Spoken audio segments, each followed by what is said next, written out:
All right, so welcome everybody. If you missed out on that little part that was talking about right before, this is Football Film Room's first ever live clinic with, right now we've got Coach Damon Wilson and the Bowie State football staff. We're excited to have them. I said it earlier, I meant it. It is real. Without Coach kind of being on point with this about 6-7 months ago when we first brought this up, it wouldn't be going on. So I'm going to turn the meeting over to Coach. He's got every minute that he can get, and we're going to get rocking and rolling. Thanks, Coach. Got it, Coach. Coach, I appreciate you guys for having us on here today. And like you said, we talked about this 6 or 7 months ago, early on in this pandemic. And I think it's extremely important that we as a coaching staff at Bowie State University continue to try to get out in the community and help as much as possible the youth coaches as well as high school coaches. So what we've done today is pretty much put a little presentation together. We want to reach, like I said, the youth coaches as well as the high school coaches, and hopefully give these guys some added tools they can add to their tool belt. So we're, in any questions you guys have, we'll answer at the end of the presentation. So the first half of this deal, I'll go and I'll cover, building a successful program, and as well as the offensive coaches to jump in and do some offensive teach film and fundamentals. So I'll start with the coaching philosophy, my coaching philosophy. All right. As a coach, I think your number one job is to help each young man become a better person and a better football player. You want to maximize the person's potential. You want to understand that the characteristics that are found in successful people are demanded from an athlete every day. So you have to be disciplined, dedicated, sacrifice, teamwork, all of those things that help you be a successful person also will help you be a good football player. One thing that we talk about in our program is winning. We want to win. We want to compete for a national championship, and we want to win in the classroom. We want to do those things the right way. So winning is important, but it's a product of commitment and organization and preparation. So you have to be organized. You have to be committed to get those things done. And for me as a head coach and as a youth coach, as well as a high school coach, I think it's important that you bring in the right people to develop your young men. That's extremely important when you're talking about bringing guys in. Every coach may not be the best X and O coach. You're going to have some people that are just good people and get see the big picture. So you want to make sure you surround yourself and your kids with the right type of people, depending on what area or what type of guys you have in your program. You have to make adjustments as you're coaching. I mean, this is something now that in this pandemic, man, it has really given us a lot to look at and consider in order to move forward and get better, because we're in a world that we've never been in before. So it's important that we make the necessary adjustments. Understand right now that the kids are struggling mentally. They miss each other. We're not playing ball at a lot of places. So you want to make sure you're doing the things that's necessary to continue to help those young men get better, whether it's Zoom meetings, whether it's sending them some teach film on Huddle, whether it's just watching a NFL playoff game together virtually, whatever it may be. Do some things that you can continue to help those young people get better as we move through this tough time right now. Continue with the coaching philosophy. We have a board in our locker room with maybe 30 words on it, and none of the words require a person to have any talent. I just have a few things on here. Be on time. That's simple. Be on time. Be where you're supposed to be when you're supposed to be there. Be loyal to your teammates. That's important to make sure that you are accounted for. Be loyal to your teammates. Practice like champions. Represent the university or institution in a first class matter. I'm trying to multitask here as I get my slideshow together. I think I'm not. 1 second.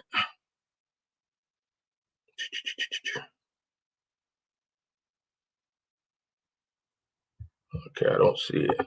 All right. Next tab is academics. Developing our academic team.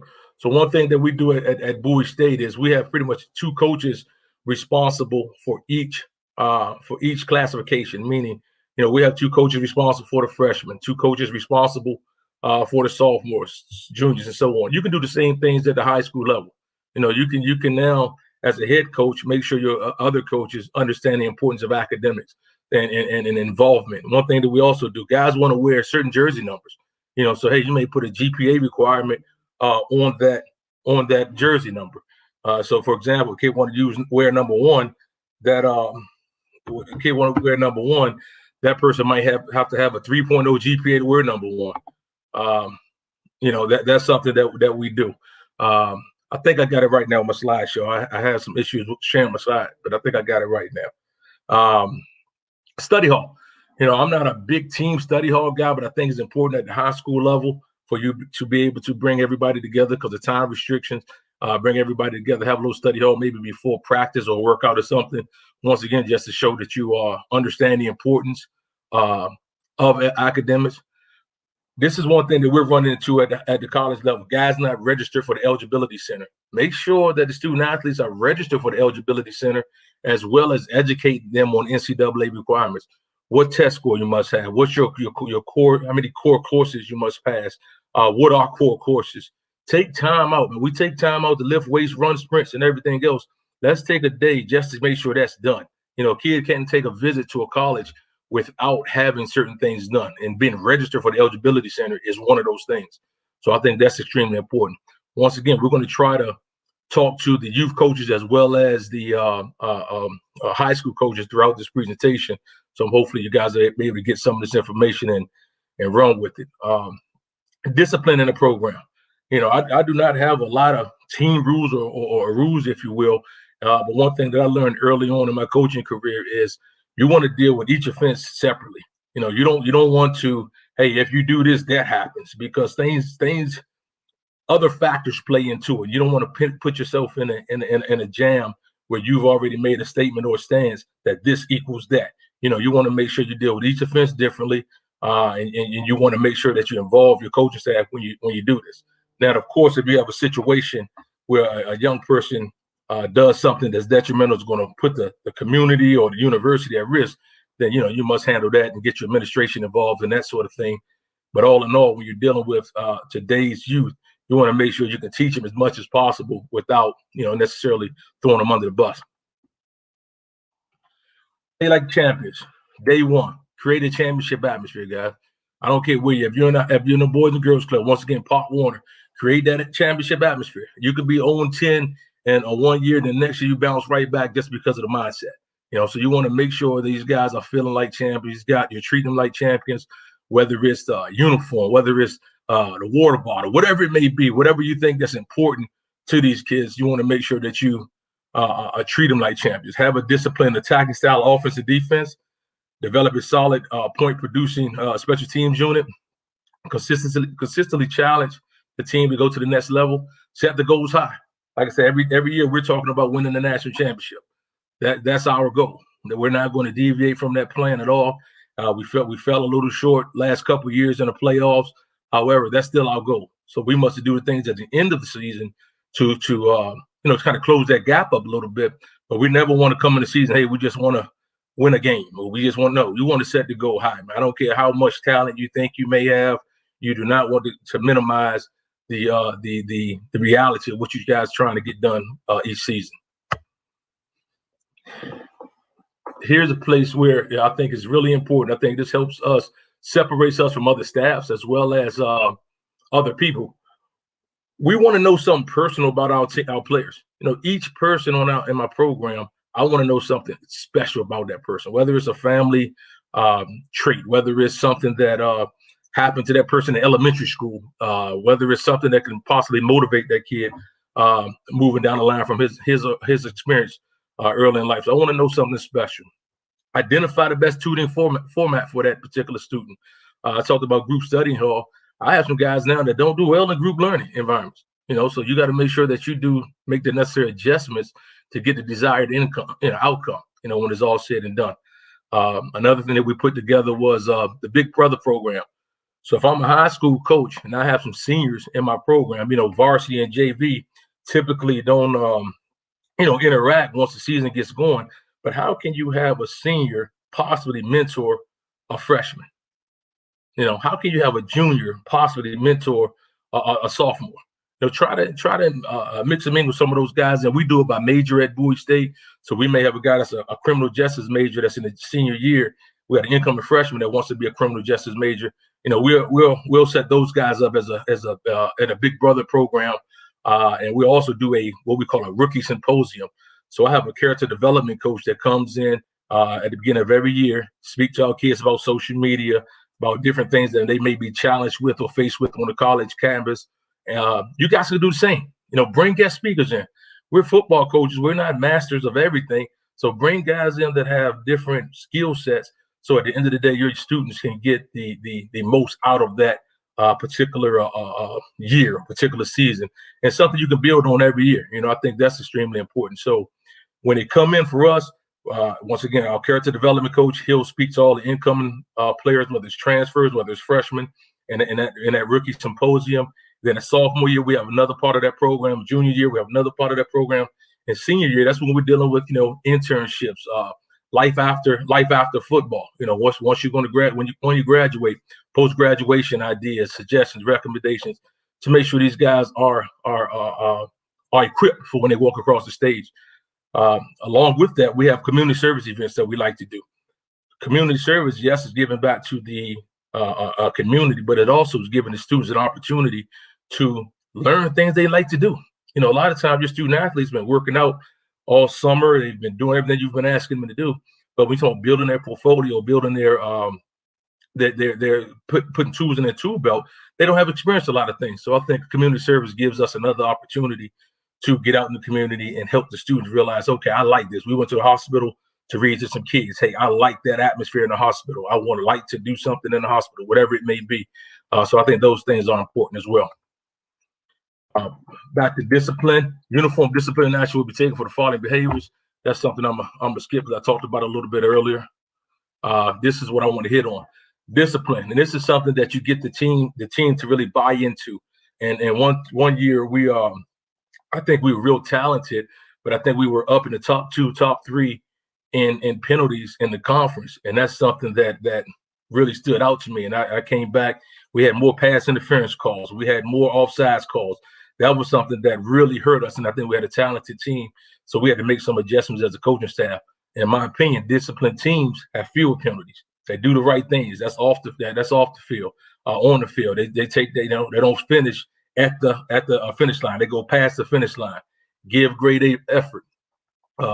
Keep their poise in stressful situations. Things are going to happen in a ball game, and throwing helmets and ramping around. That's not what we're about. We're going to handle those situations with some pride, and we'll address them. Make few mistakes. Rise above adversity. Where we know adversity is going to kick off in the ball game. But a quarterback may throw an interception. Defense should be excited to get back on the field, to go get the ball back. It shouldn't be, oh man, we're gonna throw another interception. Now what are we going to do? No, we have to make sure that we rise above adversity. Disciplined teams are hard to beat. They are together with a great attitude. Win the critical situations. Win the big games. Winning critical situations is something we were faced with a couple of years ago as well. It was really me as a head coach, I think. I think that early on in my career, handling those situations, I could have done differently. You lose a game by 2, lose a game by 3. You have to really dig deep into what you did as a coach, what you guys are doing as a coaching staff, and make the necessary adjustments. And that's something that I want to say probably year 2, year 3 of me being a head coach. We lost a couple of games by 2 or 3. And the reason, in my opinion, we lost those games are because of some of the things that we didn't do that's right here on this slide here right now. All right. Program builders, philosophy, consistently refresh the systems that have been indoctrinated on and off the field. So you want, of course, that we're at the college level, we are able to recruit the guys that kind of fit our program or fit what we want to do. High school level, you got to kind of take who you get, who enrolls at your school. Youth league, same thing. You have to take who comes and signs up to be on your team. But however, if you have a mobile quarterback one year and don't have a mobile quarterback the next year, there's some things you have to do differently. You can't ask that non-mobile quarterback to all of a sudden become mobile. You have to change your coaching philosophy. And that's something I think a lot of guys are, we're going to do what we do. And I don't care what the situation may be. You're not going to be successful. It's simple that you're not going to be successful. You may have a win a game with you, but your big picture, you're not building a successful program. So at the collegiate level, we are able to bring guys in that fit what we're trying to get done. at the high school level, you probably have to do more adjusting than we do. So I mean, you need to do more, in my opinion, more education during the off season. You know, you need to be well versed in the number of different offense or defensive schemes. That's something for me where if you look at my coaching staff, I have several former head high school coaches on my staff because those guys are able to adjust. Those guys aren't used to getting the type of player that they want to run their system every year. So those guys are good college coaches, in my opinion. One of the reasons because of that. Always be firm, fair, and informative about personnel issues. Let your guys know what you think of them. Let them know if they're doing good. Let them know when they're doing bad. Let a guy know, hey, you're a third down back. You can change it, and this is how you can change it. You know, identifying roles, I think, are extremely important. That's the same thing with a coaching staff. Identifying solid coaching staffs, you got to identify roles. You know, you want to know where the coach is, his capabilities as well as his limitations. If you know him, that's one thing, but you want to be able to share with that coach as well. Always stress sacrifice and the importance of unselfish service. That's big. No, that's big. Consistently emphasize year-round skill development. We just talked about that. Consistently talk about the roles. We talked about that. Understand where that you fit in. You know, and as a head coach, I think that's every head coach's responsibility.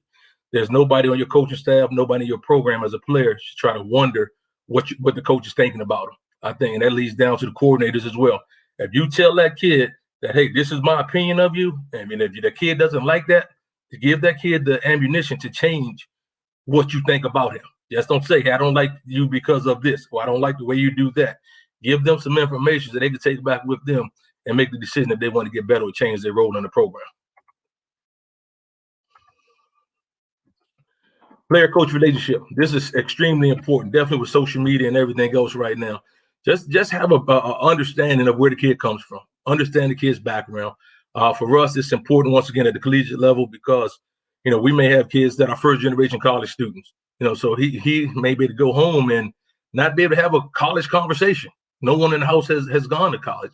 No one understands the process. He may be raising his younger siblings. Whatever it may be, understand their background. Okay, understand their background. Be interested in the off-field activities. This is where social media comes into play. If a kid is putting certain things on social media and it's not appropriate, you need to address it. But it's also probably telling you something about that kid. You know, so you want to have a conversation about it. That's the way they communicate nowadays.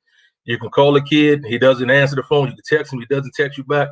But you go to Twitter or Instagram or something like that, and the kid is still posting. You know, so you know the kid is active. But you just need to find out what's going on with that kid on and off the football field. Be honest with your players. You know, I just talked about the roles and everything. Be honest with your players. Communication with the players. Let them know what you expect of them and let them know what they should expect of you. You know, that's one thing I ask recruits all the time. What do you want from your coaching staff?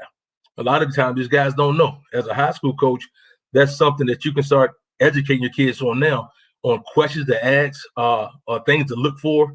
When they're going to college visits and that sort of thing, and even the guys leaving the youth league, picking their high school. You know, hey, if you have an option of which high school to go to, you should be able to ask certain questions. And the coach at that program should be able to tell you something about himself and or the staff. Moving forward, be yourself. Enthusiasm is the key. You know, be excited about coaching those young men. You know, at whatever level, be excited. You know, they're feeding off you. Some guys use football as just an out. Some guys use football as that's that family. You know, the family they may not get at home. Some guys are really serious and passionate about the sport and want to play at a high level. You have to identify where those guys are, but in between time, be enthused. You know, be enthused. Let players know your expectations. A team can't function without discipline. Be fair, but remember all situations are unique. Both coaches and players be accountable for their actions. That's important. You know, I've suspended coaches before. I've suspended players before. You know, at the end of the day, we're raising young men and at every level. And whatever, I still remember some of the things that my youth league coach taught me coming up. So therefore, everything that you're doing has an impact on the kids, believe it or not. Here's just to close out. Here are some of the things that we did in 2019. Number one offense in the conference, 16th in the nation. You see the yards per game, that sort of thing down bottom. Coach Reed is going to talk to you guys in a few about some quarterback play and that sort of thing. But Coach Reed played for me as a quarterback at Bowie State, and he's did a great job in his first year as a coordinator, taking the team 11-0, winning the conference championship, and losing it. We ended up losing in the first round of the NCAA playoffs. But all in all, I think we had a very successful year in 2019.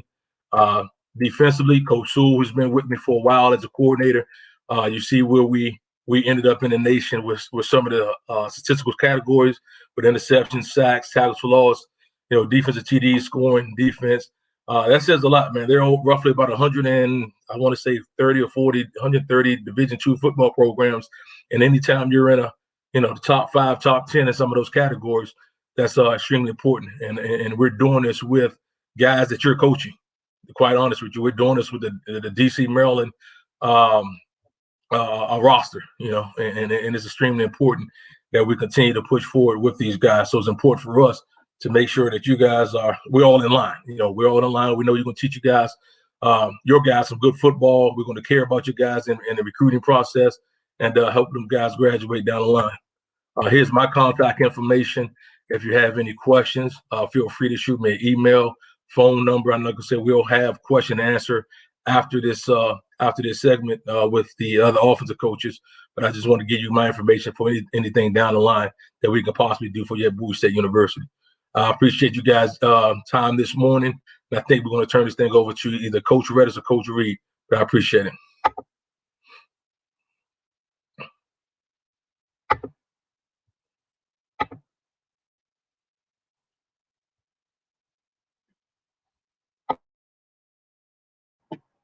Coach Reed, you up first?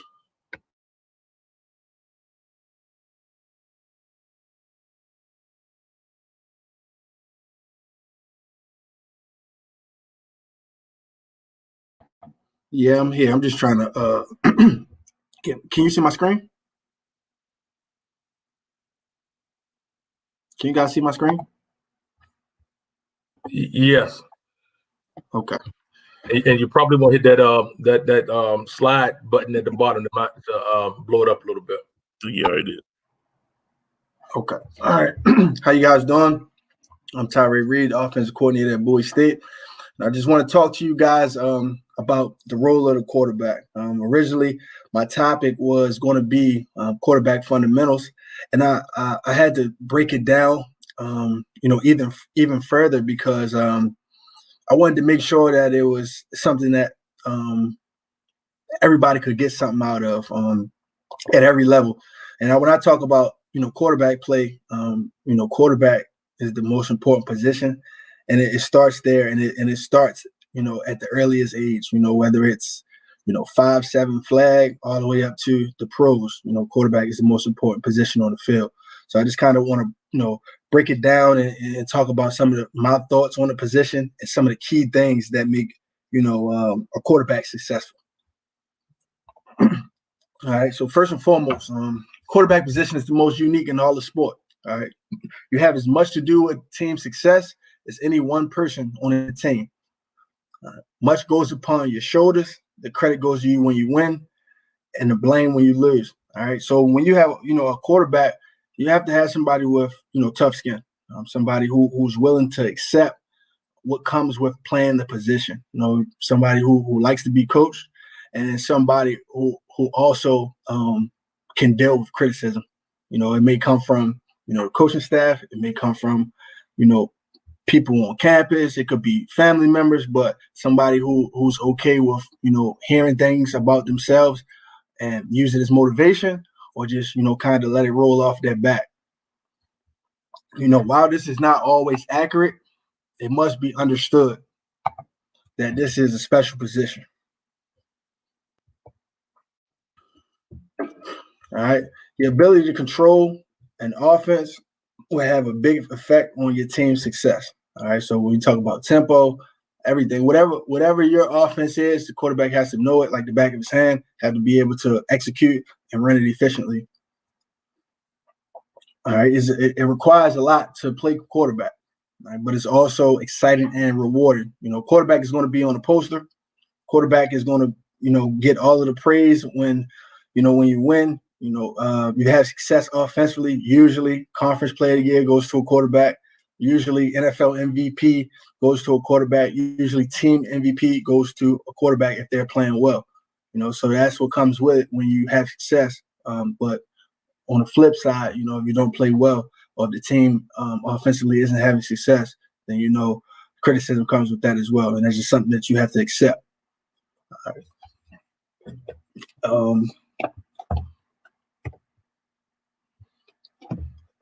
Preparation. Knowing how to prepare is going to separate you from being knowing how to prepare separates the goods and the good from not being good. All right. Film study is super important. Extra throwing time, getting rhythm with your receivers. Extra meeting time with your guys. Being able to draw things up on the board. All that comes into effect. And it helps you develop your quarterbacks, and also it gives them confidence for game day. As a quarterback, you ask to give more of yourself than any other player. All right, any other player. You have to be a leader. They're going to follow you. Whatever you're doing extra, they're going to tag along. So you should be the guy that's organizing the team 7-on-7s. Quarterback should be the guy who's any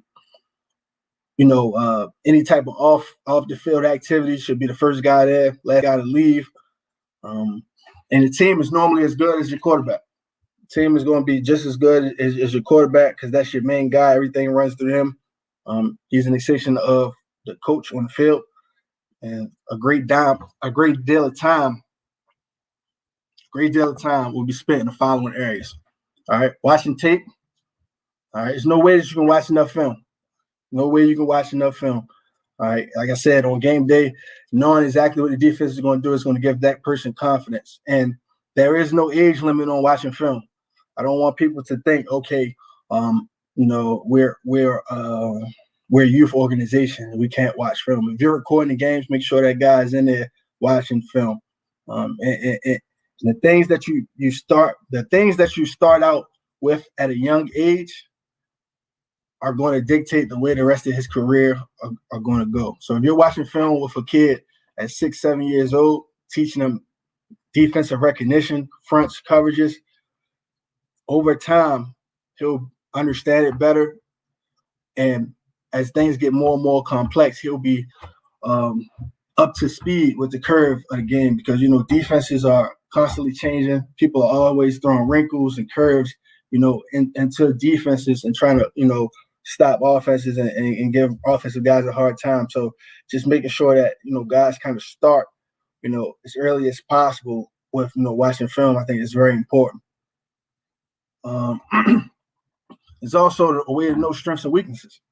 All right, strengths and weaknesses. You watch teams and you know exactly who the best players are defensively because they stand out on film, and then you also know who the worst players are because they stand out on film as well. And just being able to take advantage of that and create matchups, just to have an opportunity to win your one-on-ones. Watching tape of yourself in past games and scrimmages is the best way to observe and correct your own faults. Get used to seeing yourself on film. That was, I know being young, that was one of the first things that I saw. I didn't necessarily like the way that I looked on film. And, over time, you just get used to seeing yourself on film and being able to critique yourself and also be able to critique yourself and then also be able to accept criticism and know exactly what you're doing good and know exactly what you're doing wrong. Studying defenses. All right, you as a quarterback must know as much as possible about basic defenses that you'll face. All right, whether it's 4-3, 3-4, what type of blitzes they may be bringing, what type of coverages it is. It could be cover 2, cover 3. You just want to know exactly what you'll be facing on game days. And like I said, you can start as young as possible with, teaching defensive recognition and having guys watch defenses and just know exactly what they're seeing out there. You must know theory and basic alignments, strengths and weaknesses. Coverages. All right. You must know how to match coverages and fronts. All right. Must know how to match coverages and fronts. All right. what coverages dictate specific alignments. You see stacks. You might see stacks, and you might, understand that. And what I mean by stacks is, a safety over top of an outside linebacker. A blitz may be coming, and then you also know by alignment exactly which coverages may be happening at that time. And the only way that you know that is by, watching film and understanding what they like to do defensively. Which coverage takes away which route patterns, and what's given up in each coverage, whether it's cover 2, cover 3. Cover 3, you have the seams. And then, cover 2, usually the middle of the field.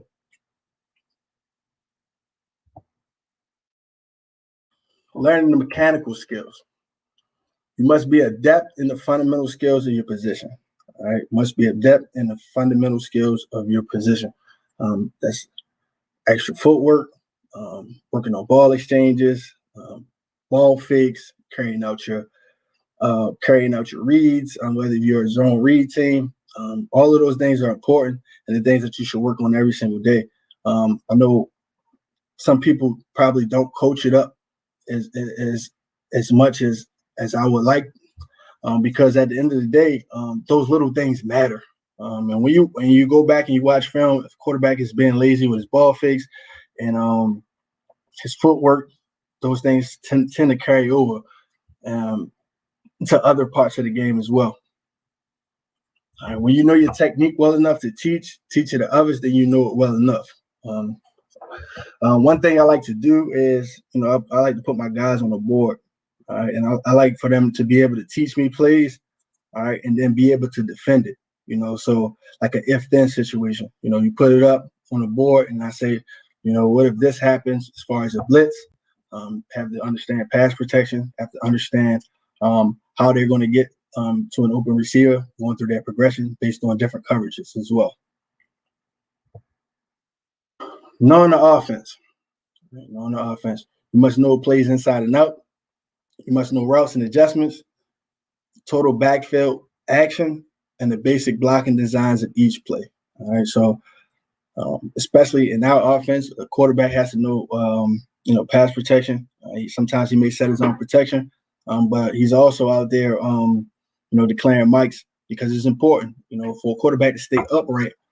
He has to understand protection and be able to protect himself. That's the only way he'll have longevity playing football, because, the object for the defense, especially the front seven, is to get to the quarterback. First responsibility is to strive for improvement.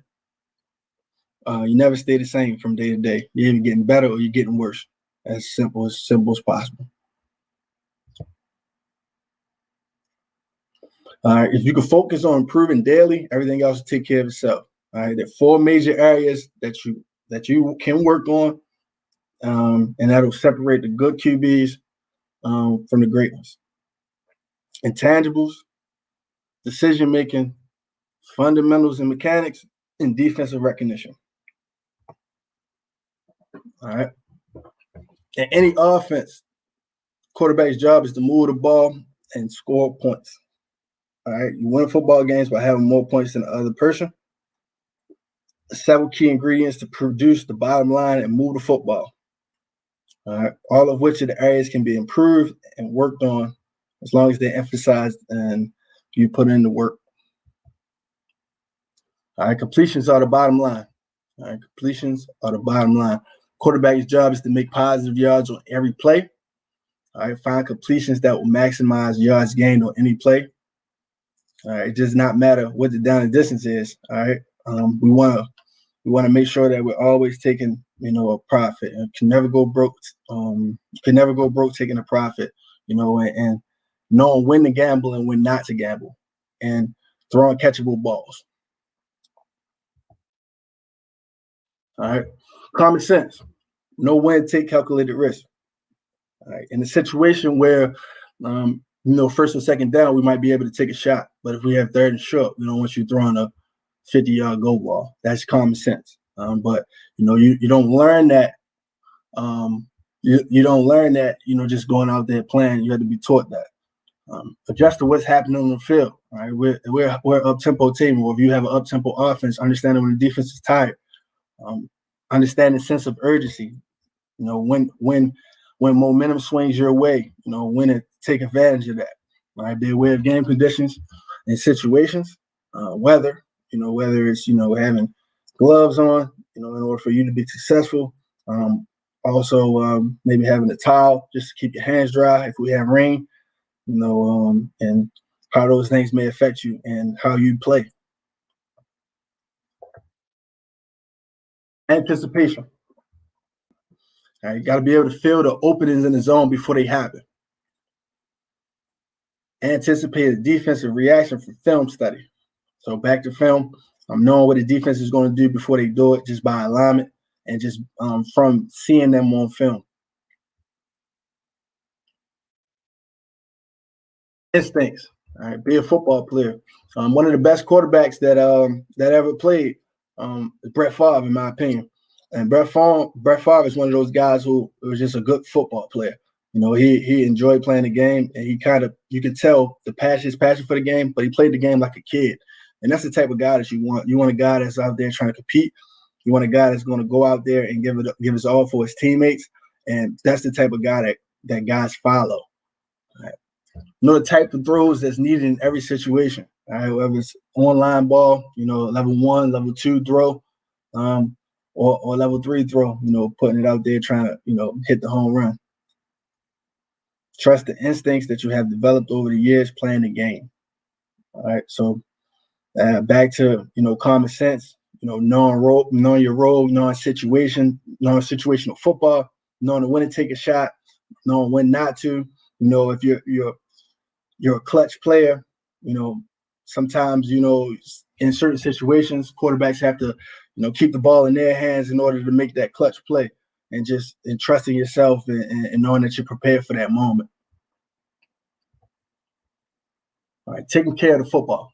All right, that's super important. You can't win a game turning the football over. All right, this is the key aspect of a successful offense.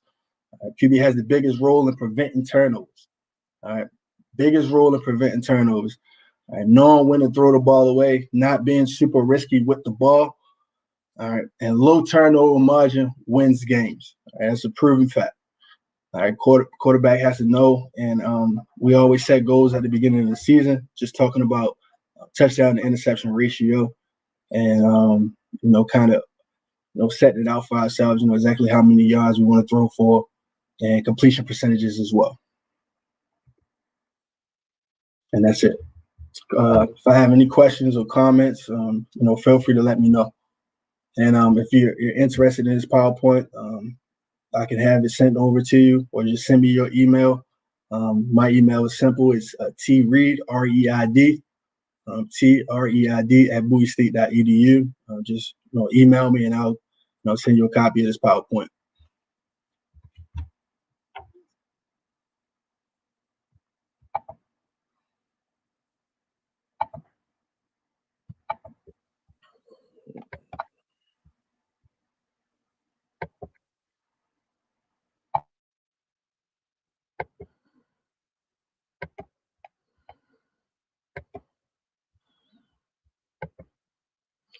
Can everybody see my screen? Hopefully everybody can. Yes, we got it. All right. Good morning. My name is Coach Richard Redicks. I'm the offensive line coach at Bowie State University. Just would have been my 24th year, I believe, coaching. After you've been coaching for a while, you start losing track of it. Would have been my 11th year back at Bowie. Been coaching on the offensive line on the college level for my whole career. Started coaching as soon as I got finished playing as a student assistant, and just been in love with coaching and ever since. So just want to talk a little bit about O-line fundamentals, things that have helped me through my journey, through my career, some basic fundamentals that I think can help, whether you're a youth coach or a high school coach, to continue to develop student athletes. All right. Went a little too far. Sorry about that. Just O-line philosophy and coaching. All right. Just keep it simple. Keep it simple. Keep it sound. I know a lot of people, especially on the offensive line, they try to have a tendency to get super technical with all types of terms and different calls. But I've found that if we keep it as simple and sound as possible, our guys can play a lot faster, and there's less thinking and more football being played. So don't overcomplicate it. Teach the fundamentals. Make sure it's sound football, that it works, and just like I said, keep it simple. All right. Coach the concepts of the play and the scheme. Teach the concept. Teach what you're trying to accomplish. Don't spend as much time on practicing how to block. There's something you're going to do, but if you teach a kid the concept of the play, if you're running inside zone or outside zone or gap scheme, tell them and teach them all the nuances of the play, where you want the ball to go, and what's the running back's assignment, what we're trying to accomplish. And they have a tendency to understand the play a little bit better. And then as you progress into blocking and their assignment, they understand what technique needs to be used to block that particular scheme. So they understand things better when you teach the concept of the play. Of course, you teach them who they're blocking in their assignment, whether it's inside zone or gap scheme or pass pro. You're going to teach them who they're blocking, what their assignment is, how they get to that, to their assignment, and how they should complete their block. All right. That goes into, teaching them how to block, proper technique, good footwork, good balance. Also, just be a great teacher. All right. Take the time, make sure that you're teaching them well. Coaching and teaching go hand in hand. It wasn't something that I understood coming into coaching, but I had a professor told me I was going to be a teacher, and that I needed to take some teaching classes.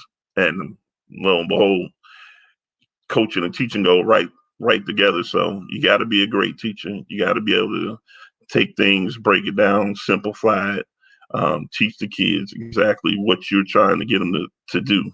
All right. Take pride in your job. All right. Take pride in teaching and developing and seeing your kids grow and mature, and take what you taught them and put it on the field and watch them put it to work and watch them be successful in it. All right. Your goal is to help your players understand the basic concepts of the game, the play, their roles, their blocking schemes, and their techniques. All right.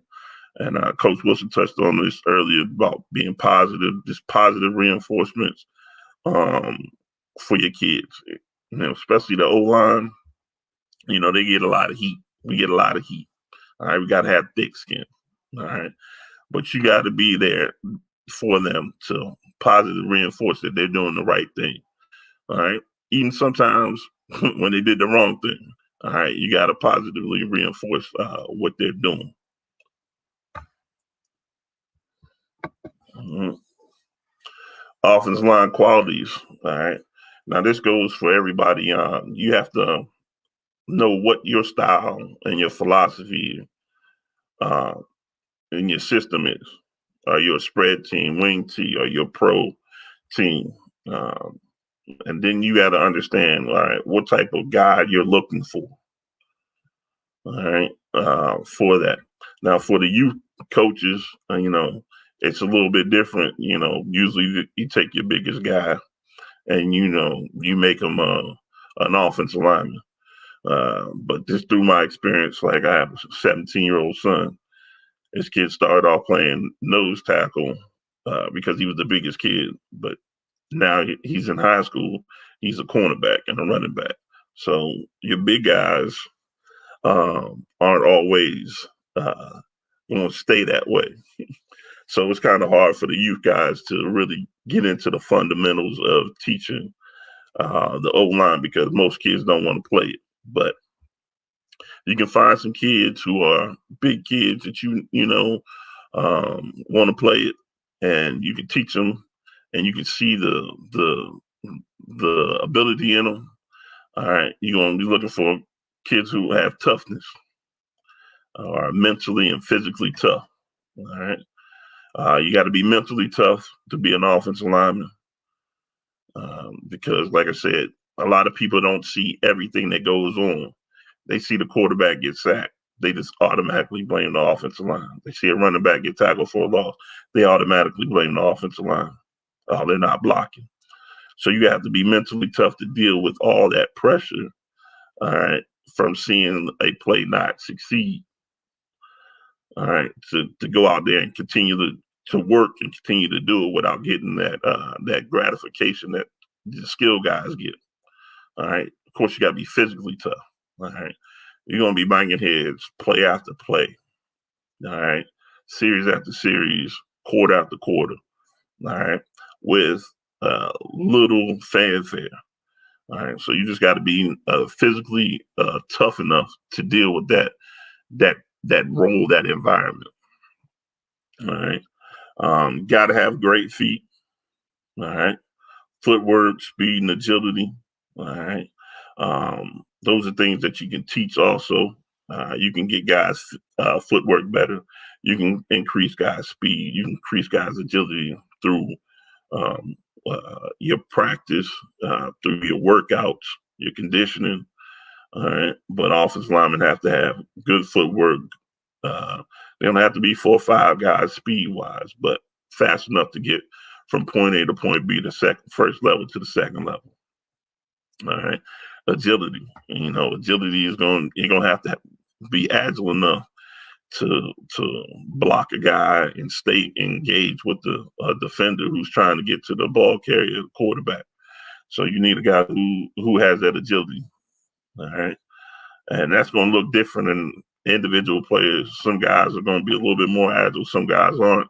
Some guys are going to be a little taller. Some guys are going to be a little shorter. But you can also always work on that agility. All right. Get to my next point: flexibility and leverage. All right. Play with Z's in your knees. Play with good power angles. All right. Good ankle flexion. Good knee bend. You want a guy who's a knee bender, not a waist bender. All right. And that goes into leverage. Guy who plays under their pads. All right. Old saying is low man wins. All right. So you want to be a guy who can bend those knees, bend those ankles, stay engaged, and stay underneath their defender. All right. Quickness and body control. You change the direction. That can fall into that your feet and your agility also. All right. You got to be able to change the direction.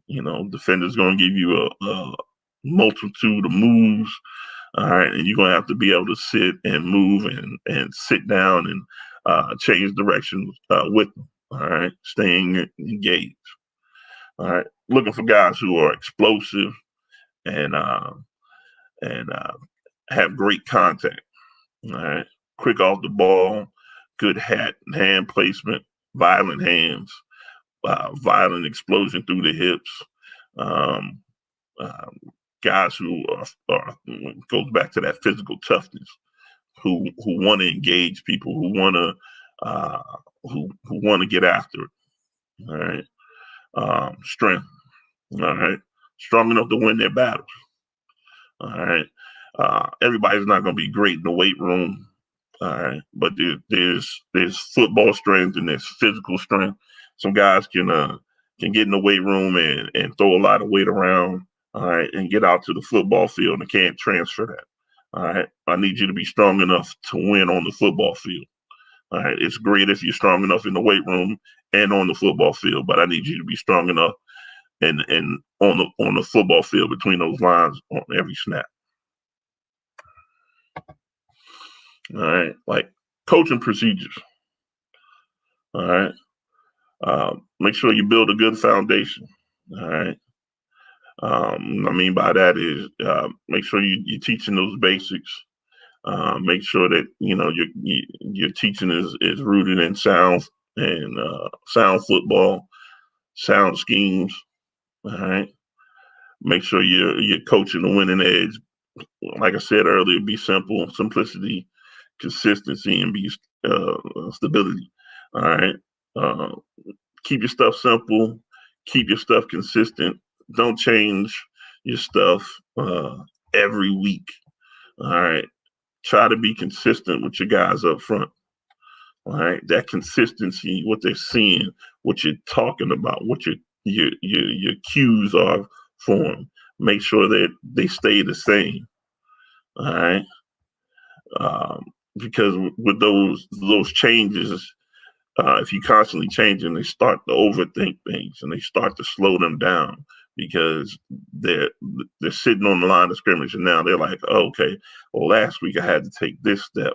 This week they want me to take this type of step. Which one should I do? Which is the best one for me?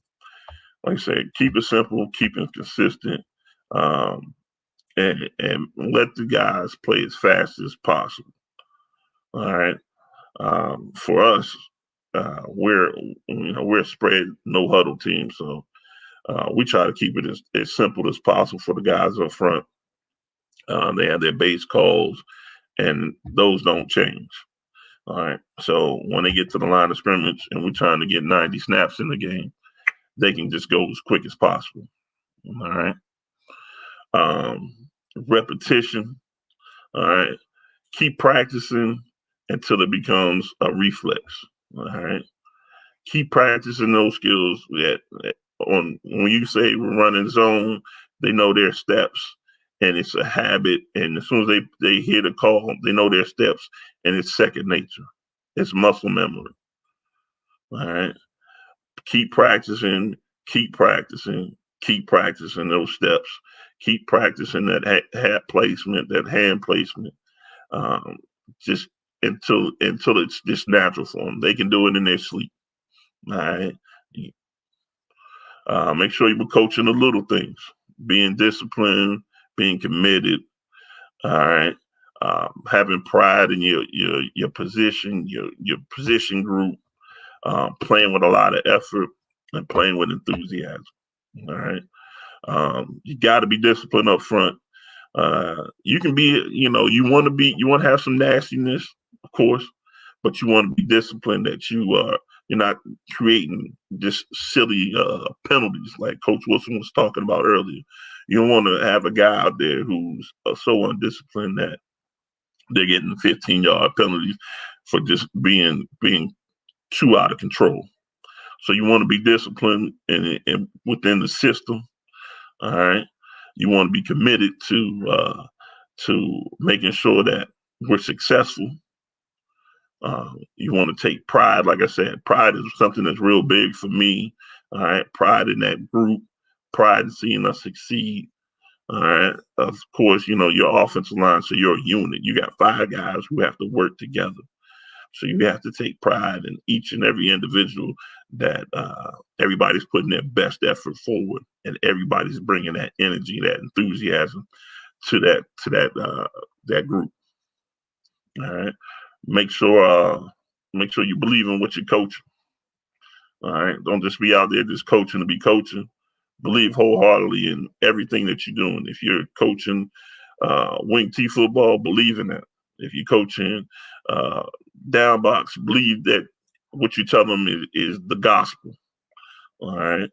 Getting your head across, working that near hip, any of that, believe it the kids will believe it. They'll buy into it, and they'll do anything for you when they know that you believe in what you're coaching.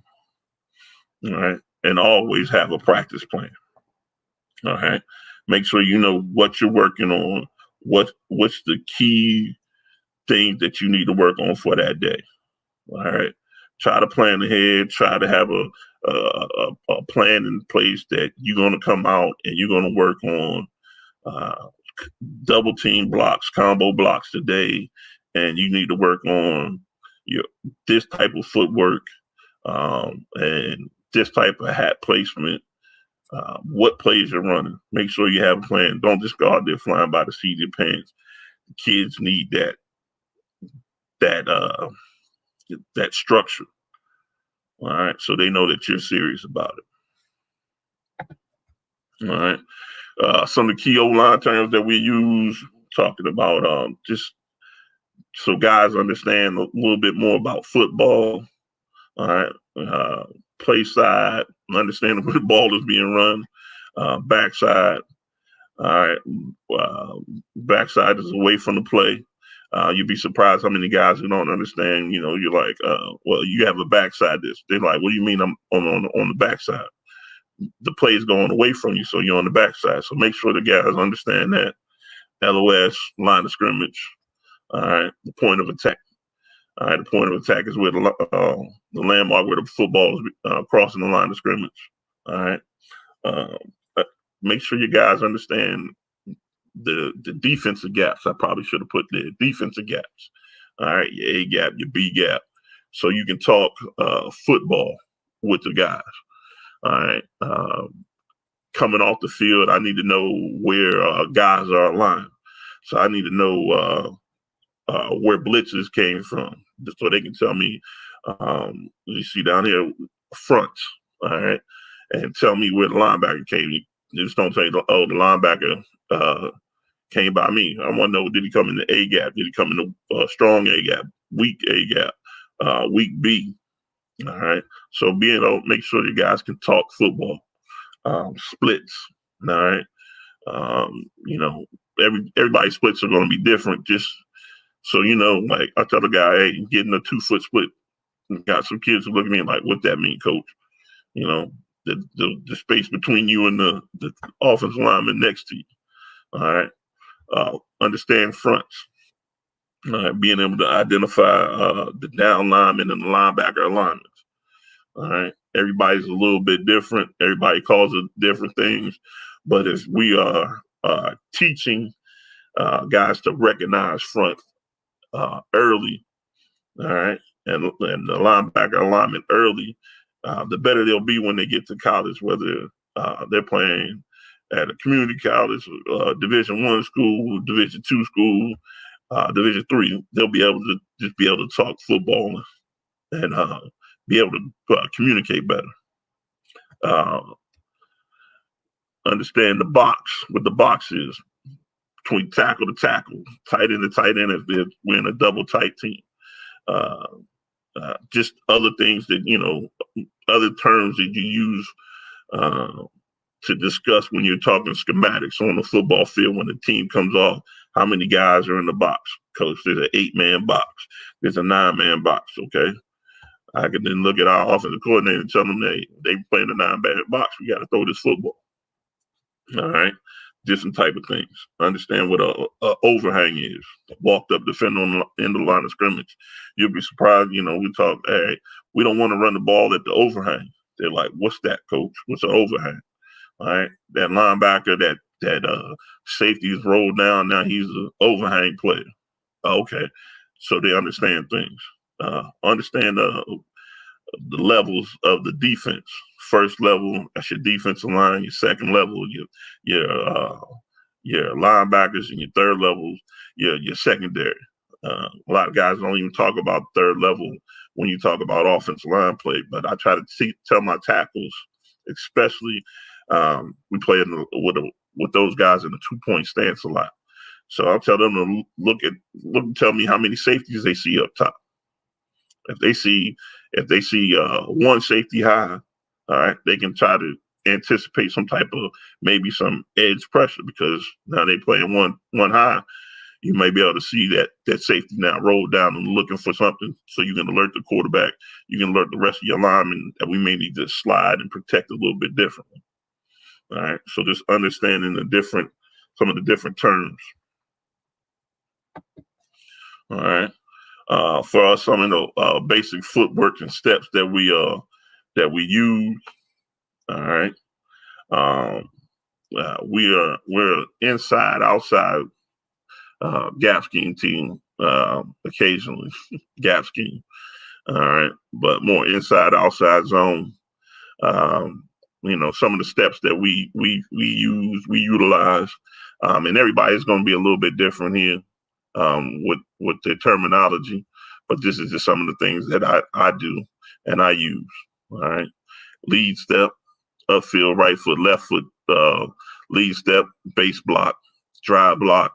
Some of the other terms that some people may use, zone step, lateral lead step, keeping his hips and shoulders square, something we use in our inside zone.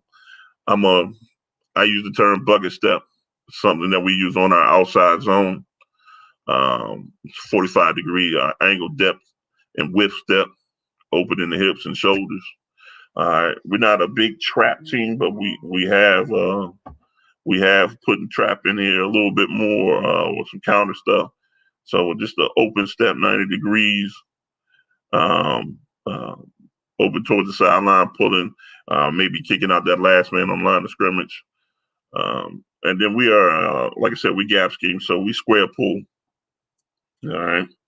Our backside guard, backside tackle, pulling for the play side linebacker. All right, just trying to keep our shoulders square, getting up to that play side linebacker, eyes on the play side linebacker. Something that I didn't originally do as a coach. I didn't like the way it was taught to me at first. It was more of a crossover step. I kind of changed it a little bit with taking a step back with our outside foot and skipping out of there, just to keep our shoulders square. We're losing track of the linebacker sometimes on their fits on our gap scheme. So just try to, before we can track that guy a little better, something that we use. All right. Those are just some of the things that we do in our here at Bowie State for our O-line fundamentals. If you guys have any questions or anything of that nature, I'm available. My email and contact information is on our athletic website. So if you guys have any questions about anything, feel free to email me, call me, and I'll help you guys out with anything I can. Thank you again. There you go. Coach, thank you so much, man. That was Coach Reed, Coach Wilson, Coach Redicks. You guys did a fantastic job. Super appreciative of you guys coming on and giving the insights. I got one question, and it's for you three that spoke first. If you could choose one drill that you could tell any of us right now, that's the absolute one drill that you think everybody's got to do, what would it be? One drill that you think would be great. I guess since my mic's open, the one drill, we do boards every day. Boards every day. We do boards every day. That's part of our pre-practice. I don't even have to tell my guys. My guys set the boards up every day. Absolutely. Boards and bags. Absolutely. Boards and bags. Good stuff. Coach Reed, what you got? One drill for everybody. For everybody, I would just ball security. Ball security for quarterbacks. So we're talking here with the ball security, right? Chesting it to the chest, or what are you saying? I was thinking overall offensively, for all skill positions, ball security, you could do a lot of different ways. You could do a gauntlet. Some people do it, with two people, one person tugging, one person running, just making sure it's high and tight, things of that nature. But I think that's a drill for all skill positions. If you're touching the football, you need to know how to carry it properly. Awesome. And Coach Wilson, man, I can't stress it enough. This was great. We're going to transition directly into the defensive clinic period. So again, Coach Redicks, Coach Reed, thanks so much, man. You guys did fantastic. I know it's the first time us doing it together. We'll get a chance, and it was great.